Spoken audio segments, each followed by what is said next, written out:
नमस्कार, India on demand में आपका स्वागत है। भारत और पाकिस्तान के बीच रिश्ते सुधारने की दिशा में एक साथ कई लेवल पर पॉजिटिव कोशिशें शुरू हो चुकी हैं। 2.5 साल में पहली बार पाकिस्तानी अफसरों का दल दिल्ली पहुंचा और मंगलवार को सिंधु नदी जल बंटवारे पर स्थायी आयोग की 2 दिन की बैठक शुरू हुई। भारतीय अफसरों का कहना है कि इस बैठक के साथ ही दोनों देशों के संबंध पटरी पर लाने की खिड़की खुली है।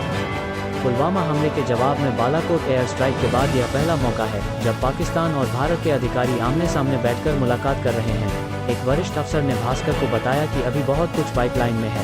शंघाई सहयोग संगठन स्कोट के बैनर तले पाकिस्तान के पगडी इलाके में आतंकवाद रोकने वाला युद्धाभ्यास होगा और भारतीय सेना उसमें शामिल होगी।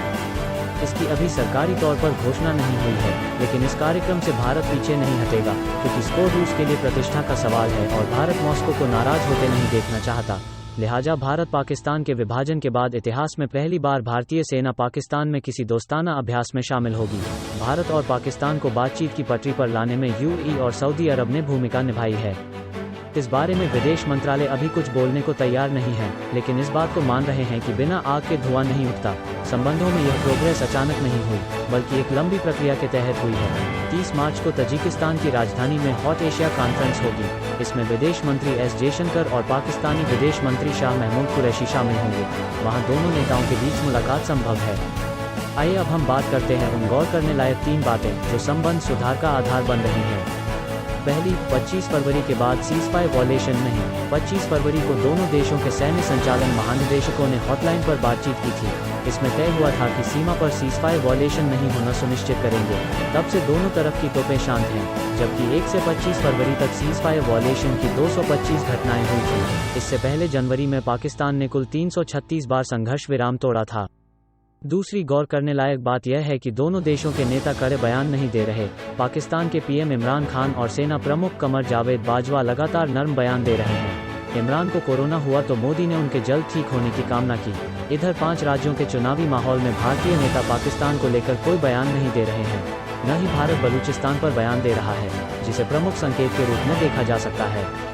तीसरा, पीएम मोदी ने इमरान को पाकिस्तान दिवस की बधाई दी। दिल्ली स्थित पाक उच्चायोग में मंगलवार को पाकिस्तान दिवस मनाया गया। इस मौके पर मोदी ने इमरान खान को बधाई दी। पाक के उच्चायुक्त ने कहा कि उच्चायोग में जल्द ही नियुक्तियां होंगी। आपको बता दें, अरब देशों की मध्यस्थता के बाद दोनों देशों के बीच 3 बातों पर सहमति बनी है। पहला, दोनों देशों के नेता तल्ख बयान नहीं देंगे। पाकिस्तान नए रिश्तों की पेशकश करेगा, भारत स्वीकार करेगा। दूसरा, भारत में सीएए के विरोध जैसे प्रदर्शनों को पाकिस्तान से फंडिंग के सबूत मिले तो शांति वार्ता रोक दी जाएगी। तीसरा, भारत बलूचिस्तान के मसले पर किसी भी मंच पर फिलहाल कोई आवाज नहीं उठाएगा।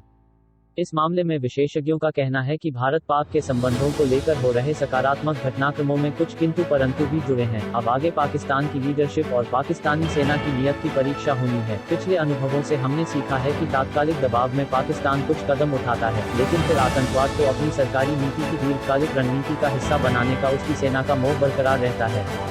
इसी से संबंध बिगड़ जाते हैं। फिर भी भारतीय सेना पाकिस्तान में युद्धाभ्यास करती है तो यह ऐतिहासिक पड़ाव होगा। अब आगे पाकिस्तानी सेना को वहां के आतंकी गुटों और इसी की गतिविधियों पर नकेल कसनी होगी। इससे शांति संभव है। इस रिपोर्ट में फिलहाल इतना ही। तमाम खबरों एवं अपडेट के लिए बने रहिए इंडिया ऑन डिमांड के साथ। अगर आपने चैनल को अभी तक सब्सक्राइब नहीं किया है तो सब्सक्राइब कर दें।